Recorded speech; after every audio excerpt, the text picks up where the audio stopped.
Quran mentions Solomon's special knowledge. We have been taught the language of birds. Attar's epic poem follows 30 birds seeking their mysterious king. Rumi tells us, every creature's praise flows toward God in its own bird song. Ibn Arabi recorded specific bird symbolism in dreams and visions. Throughout centuries of Sufi tradition, birds appear as messengers between worlds, symbols of the soul's journey, and carriers of wisdom not immediately accessible to ordinary human understanding. From the hoopoe who guided Solomon to specific meditation practices mimicking bird movements, this symbolic language created bridges between visible and invisible realms. And Solomon inherited from David, and he said, "O people, we have been taught the language of birds, and we have been given from all things. Indeed, this is evident bounty." And gathered for Solomon were his soldiers of the jinn and men and birds, and they were marching in rows.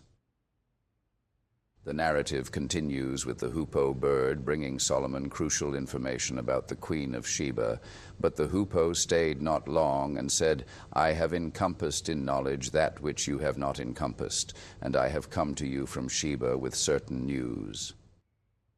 Early Sufi commentator Sal al-Tustari, 9th century, explained in his tafsir, "The language of birds refers not merely to their sounds, but to understanding the spiritual realities they symbolize. Each bird manifests a particular divine attribute. Solomon's ability to understand them represents the heart that recognizes divine qualities in all of creation." Abu Hamid al-Ghazali elaborates in his Revival of Religious Sciences, Ihya Ulum al-Din. Every creature has its own form of praise and prayer to God. The birds' morning songs are their form of remembrance, zikr. One who truly listens can discern in their calls the phrase, Subhanallah, glory be to God. This is part of what Solomon understood.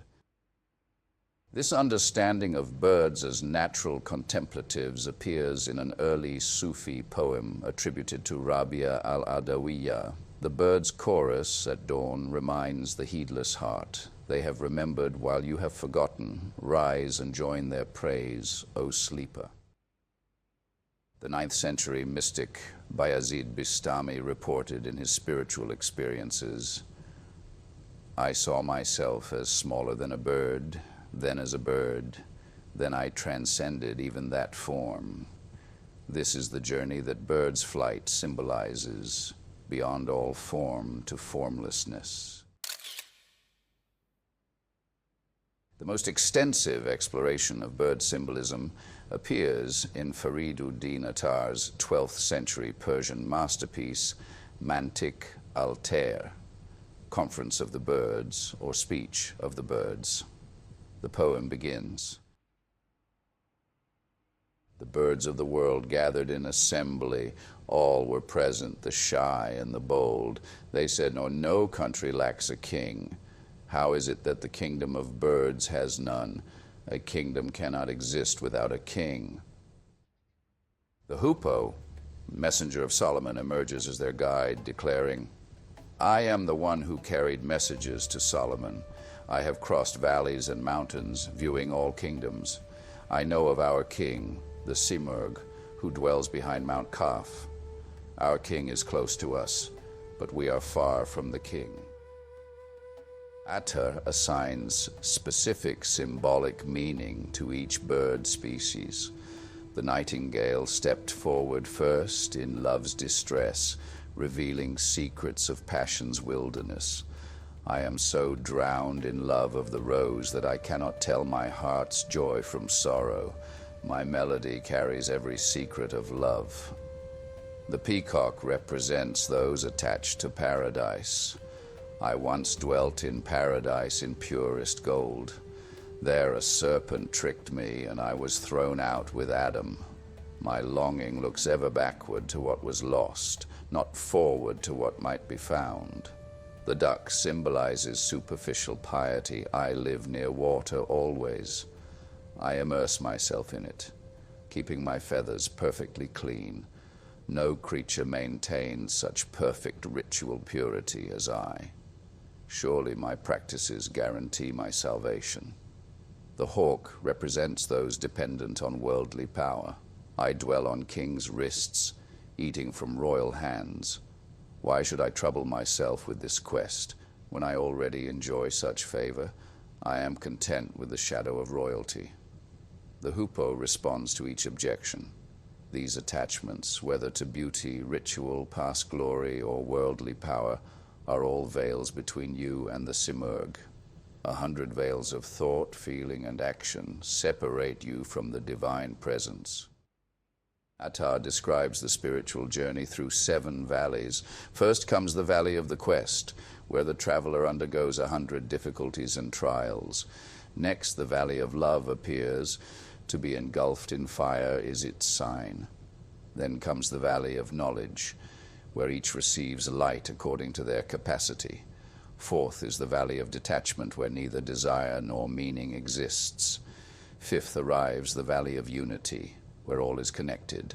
Sixth comes the Valley of Bewilderment, where each finds only confusion. Last is the Valley of Poverty and Annihilation, beyond which words cannot go. The conclusion reveals that Simurgh literally means 30 birds in Persian. When the 30 birds at last reached the presence, they discovered that they themselves were the Simurgh. They saw the Simurgh themselves. When they looked at the Simurgh, they realized they were the Simurgh. When they turned their gaze toward themselves, they recognized themselves as the Simurgh. If you had seen 30 birds and the Simurgh simultaneously, you would have seen one. This one contains that 30, and that 30 contains this one. This paradoxical identity reveals Attar's central teaching, that the divine reality sought externally is discovered to be the seeker's own true nature when the veils of separate existence dissolve. Jalaluddin Rumi, 1207 to 1273, employed bird imagery throughout his vast poetic works. In the Mathnawi, he compares the soul to a bird. This is the lament of every bird in a cage. The soul derives its original nature from union with God, but now lives imprisoned in a body, separated from its home. Rumi distinguishes between different spiritual types using bird metaphors. The falcon returns to the king's wrist after flight, but the domestic fowl remains in the yard, pecking at garbage. The spiritual aspirant is like the falcon that, though it flies free, always returns to the divine presence. The nightingale and rose symbolize lover and beloved. The nightingale with 1,000 songs is silenced by love when the rose comes into the garden. Not that the nightingale ceases its songs, but each song becomes transformed into pure love. Rumi sees birds as intermediaries between realms. The birds in the green garden were reading your name, spelling it carefully, letter by letter, calling you back to your origin. He employs the caged bird as a symbol of the soul trapped in materiality. I am a bird of the spirited garden. I do not belong to this mortal world. For a few days they have made a cage of my body. Look not at my ruffled and imprisoned state, for I am a bird of the divine garden. The duck serves as a symbol of the Sufi who lives in 2 worlds. Be like the duck, outwardly calm and unruffled on the surface of the water, while paddling vigorously underneath. In this world, work with both hands, but keep your heart fixed on God. Rumi describes the necessary death of the limited self through bird imagery. The seed of mortality must die in your body so that the spiritual bird within you may grow wings. You have imprisoned the bird of your spirit in a cage of self-attachment. For Rumi, spiritual guidance often takes the form of bird language. If Solomon had not understood the language of birds, the hoopoe could never have guided him to Sheba. You too must learn this language if you wish to know the secrets of the invisible path. In a famous passage, Rumi describes how different soul types are attracted to their spiritual equivalents. Every bird flies toward birds of its own species. The pigeon flies with pigeons, the hawk with hawks. A garden warbler never mates with a falcon. The spiritual meaning is that the part rejoins its whole. The 12th to 13th century Andalusian master Ibn Arabi incorporated bird symbolism into his extensive metaphysical writings. In his magnum opus, The Meccan Revelations, Al-Futuhat al-Makkiyah, he writes, "Birds symbolize spiritual knowledge because of their ability to rise above the earth and see with a perspective unavailable to earthbound creatures. Different species represent different types of knowledge. Some soar to great heights of unified vision. Others remain close to the particularities of earthly existence." Ibn Arabi developed a sophisticated dream interpretation system in which birds played key roles. To see oneself transformed into a bird in a vision indicates the soul's capacity for spiritual ascension. The type of bird reveals the specific quality of the journey. A predator indicates power. A songbird indicates intuitive knowledge. A waterbird indicates emotional depth. In his work, The Universal Tree, Al-Ittihad al-Kawni, Ibn Arabi describes the human spirit. The human spirit is like a bird whose head is knowledge of God, whose wings are reverence and hope, whose feet are constraint and fear, whose beak is acceptance of what comes from God, whose food is remembrance, and whose nest is the heart that contains it. Ibn Arabi explains the spiritual hierarchy using bird imagery. The ordinary believers are like ground-dwelling birds that occasionally take flight. The saints are like birds that spend most of their time in the air, returning to earth only when necessary. The prophets are like birds that soar continually in the highest reaches of the atmosphere, seeing all below with perfect clarity. On the symbolic flight of the spirit, Ibn Arabi writes, "The spiritual journey consists of successive flights, each taking the traveler to a new horizon of understanding. Just as birds migrate across great distances following invisible paths known only to them, the spiritual traveler follows routes invisible to ordinary perception." According to Ibn Arabi, nature itself forms a language that the spiritually attuned can read. Every movement of a bird, its flight pattern, its song, its feeding, contains signs of divine attributes for those who can perceive them. The diversity of bird species reflects the diversity of divine self-disclosures.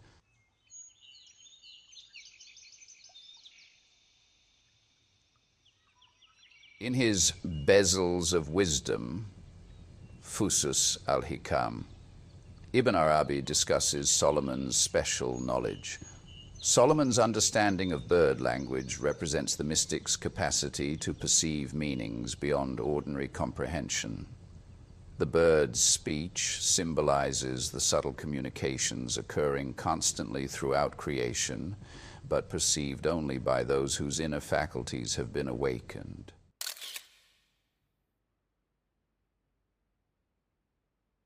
Beyond theory and poetry, various Sufi orders incorporated bird symbolism into specific practices.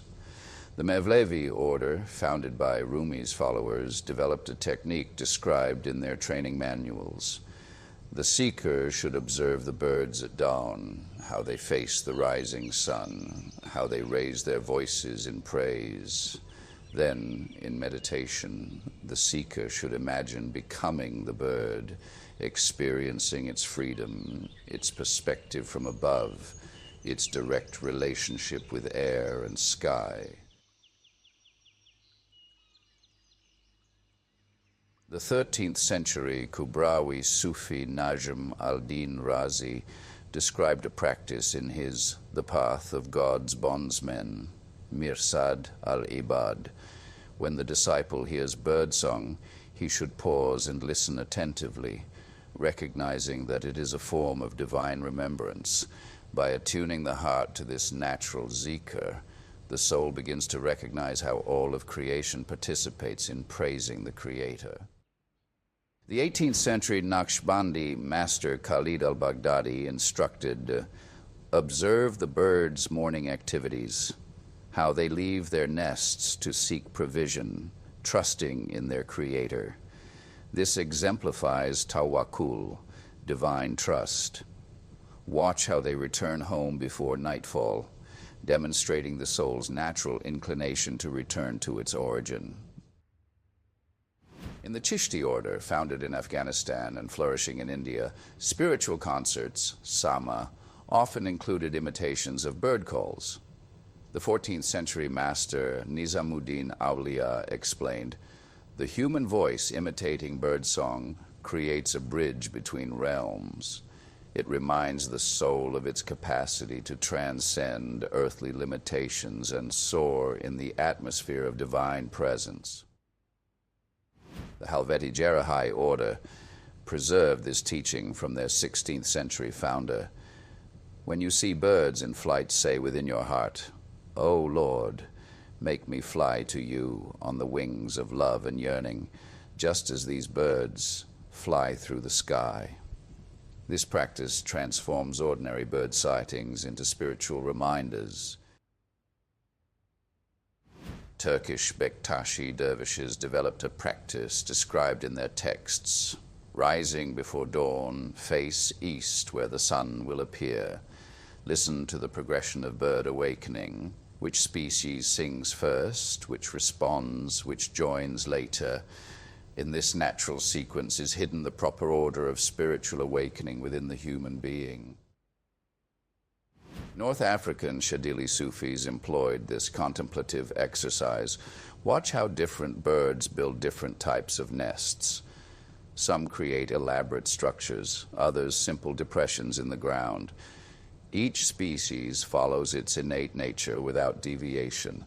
This teaches the aspirant to recognize and fulfill his own spiritual nature rather than imitating others. Central to Sufi bird symbolism is the legendary simurgh, whose origins lie in ancient Persian mythology. The 10th century Persian epic Shahnameh describes it. This magical bird lived for 1,700 years before plunging itself into flames to be reborn. It was said to have seen the world destroyed 3 times over. The simurgh was so old that it had accumulated all knowledge and was seen as the embodiment of divine wisdom. When adopted into Sufi symbolism, the simurgh took on additional meanings. The 12th century Sufi poet Sanai wrote, the simurgh is neither male nor female, neither this nor that. It cannot be described, for it is the essence beyond all categories. It is closest to that which cannot be described at all, the divine reality itself. Attar expanded the symbolism by creating a pun on the Persian words si, 30, and mur, bird.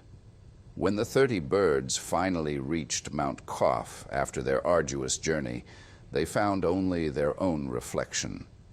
The simurgh, 30 birds, was none other than their collective reality when all individual limitations had fallen away. Ibn Arabi commented on the simurgh tradition. The simurgh represents the highest spiritual reality that seems external to the seeker but is discovered to be one's own true nature. This paradox, that what is sought is the seeker, lies at the heart of all spiritual realization. Persian miniature paintings depicted the simurgh with specific symbolic elements described in Sufi texts. The simurgh has the head of a dog, representing loyalty, the claws of a lion, representing power, tail feathers of a peacock, representing beauty. These disparate elements unified in one being symbolize how seemingly contradictory divine attributes achieve perfect harmony in ultimate reality. The 13th century Sufi Abdul Razak Kashani wrote in his treatise on symbolic birds, "The simurgh nests in the cosmic tree of knowledge that connects all realms of existence. Its feathers heal all illnesses, the illnesses of separation, ignorance, and forgetfulness of one's true nature." The 14th century Persian Sufi Mahmud Shabistari elaborated in his Secret Rose Garden, Gulshan-i-Raz. The simurgh is not a bird you can trap or tame. It is your own perfect nature when all veils have been removed. The journey to Mount Kaf is the journey to yourself, the self beyond your limited identity. In practical Sufi teaching, the simurgh story became an instructional framework. As recorded in the manual of a Persian Sufi order, the disciple is reminded that what appears as 30 individual birds discovering the simurgh represents the spiritual community, Jama'at, discovering its unified reality in God. This teaches that the spiritual path, though it may begin as an individual quest, culminates in the discovery of profound unity. The bird symbolism developed in classical Sufi texts continued in later traditions. The 17th century Turkish Sufi Ismail Hakkı Bursevi compiled this teaching in his collection. There are 4 birds that represent the complete spiritual path: the crow of discrimination, the peacock of worldly attachment, the stork of detachment, and finally the nightingale of love and longing. Each must be encountered and transcended in turn. The 18th century Moroccan Sufi Ahmad ibn Ajiba described in his autobiography, "During spiritual retreat, I witnessed myself transformed into a bird soaring beyond the created universe. This was not imagination, but a true unveiling, kashf, of the soul's capacity when freed from its usual constraints." The North Indian Chishti master Nizamuddin Aulia, who died in 1325, preserved this practice. When teaching novices about the spiritual journey, we assign them to observe specific bird species: the busy sparrow, the patient heron, the vigilant falcon. From each, different spiritual lessons can be drawn through careful attention. Across centuries and cultures, from Attar's 12th century Persia to the 20th century Halveti Cerahi Tekkes of Istanbul, Sufis maintained practices of bird observation and contemplation. As a Turkish Sufi manual from the early 20th century instructs, begin by watching birds without interpretation or analysis. Simply observe their movements, listen to their calls. Gradually, the inner meaning of their behavior will reveal itself, not to the analytical mind, but to the awakened heart. The Algerian Sufi Sheikh Ahmad al-Alawi, 1869 to 1934, wrote in his collection of wisdom teachings, "The bird's morning chorus is the most perfect natural zikr, remembrance of God. While human remembrance is often distracted and impure, the bird's praise is complete, without hesitation or forgetfulness. By attuning to their song, the heart can learn true remembrance."